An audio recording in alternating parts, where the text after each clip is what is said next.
August 9th, 1974. The White House lawn. A man stands in front of a helicopter and raises both arms. One last goodbye. For the first time in American history, a sitting president was resigning. But what started this collapse? It wasn't an assassination. It wasn't a coup. It was a piece of tape stuck on a door. Today, how that piece of tape brought down a president. This is Watergate. Let's rewind 2 months. June 17th, 1972. 12:30 in the morning, Washington, D.C., the Watergate building, the underground parking garage. A 24-year-old security guard named Frank Wills is making his rounds. He notices tape on a door. Something feels off. He peels it off and keeps walking, but 30 minutes later, he comes back. The tape's there again. He calls the police. Officers open the door. 5 men are hiding inside, bugging equipment in hand. And here's the thing. In their pockets, a White House phone number. So why would men carrying a White House number break into the Democratic Party's headquarters with wiretapping gear? Simple answer. Nixon's re-election campaign sent them in to spy on the Democrats. At first, it got written off as a 2-bit burglary. Press Secretary Ron Ziegler told reporters flatly, "I'm not going to comment from the White House on a third-rate burglary attempt." But 2 young Washington Post reporters, Bob Woodward and Carl Bernstein, smelled something wrong. Why did a neighborhood break-in come with a top-tier defense lawyer? And one of the burglars turns out to be a former CIA operative. The 2 reporters start following the money, meeting an anonymous source along the way. Quick sidebar, that famous line, "Follow the money." You've probably heard it before, right? Turns out that's a movie line. The real source never actually said it. Either way, the 2 reporters kept tracing the money and slowly closed in on the truth. The White House had one option left: bury it quietly. They secretly funneled hush money to the burglars, over $200,000. Everyone kept the story straight in court. We acted alone. Nobody above us knew. It looked like it was going to blow over. But one of the burglars, James McCord, changes his mind. He writes a secret letter to Judge John Sirica, who was presiding over the trial. The message, "We perjured ourselves," on orders from above. That was the first crack. The cover-up started leaking.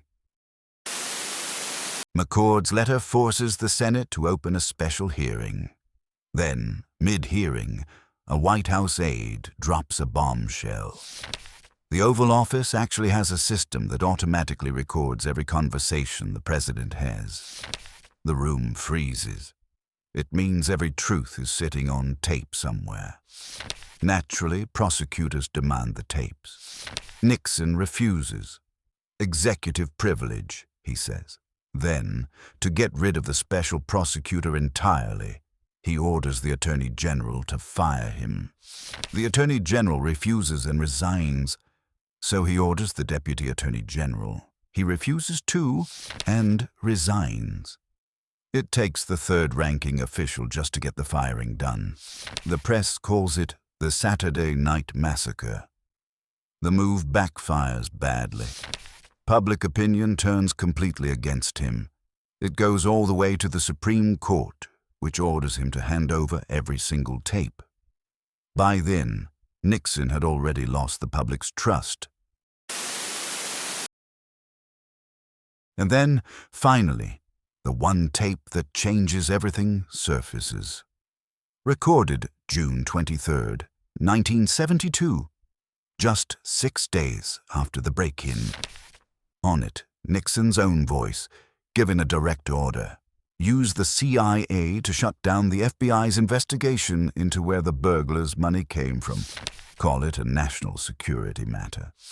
Because if the FBI kept following that money, it led straight back to Nixon's own re-election committee. This is the smoking gun tape. Direct audio proof the president ran the cover-up himself. Even his own party turns on him. Senator Barry Goldwater and other senior Republicans go to the White House in person, and they lay out the numbers. Flat. Surviving a Senate trial takes 34 votes. He has 15. There are no votes left to save him. Nixon once said, "I'm not a crook."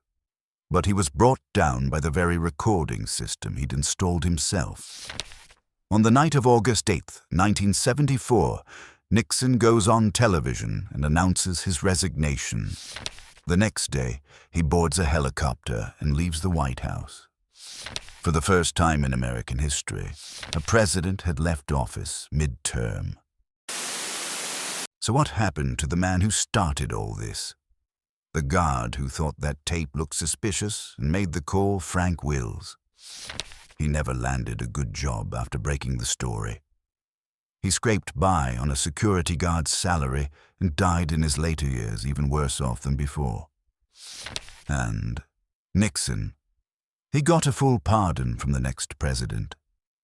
Never came close to a jail cell. "I am not a crook." That's what Nixon said. So when today's powerful men say something similar, is that fact or fiction? And that old line about history repeating itself, does it still hold up today? Fact or fiction?